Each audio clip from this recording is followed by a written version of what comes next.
Nimetoka kukula saa hii viazi, yaani waru na cabbage. Sasa nasikia Kikuyu imenichaza kwa akili. Kikuyu imechaa kwa akili.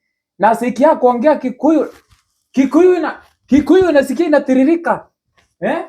Ako wapi hata kama ni Jerry tuongee Kikuyu guisi. Bwana tuta. Oka haha mwanake. Lete morigo. Nasikia kuongea Kikuyu vibaya sana. Wena nyodo. Kwena ke korati atia. Nasikia kuongea Kikuyu vibaya sana. Na mgwesi niambia kitu. Kumbe experience ni kukula tu viazi na nini na cabbage. Na Kikuyu inakuja tu automatically. Nasikia tafadhali kama wewe ni Mkikuyu uko hapo na unasikia tuongea Kikuyu, tafadhali kucha. Oka haha twalie Gikuyu. Ne haha karibu na Kerea.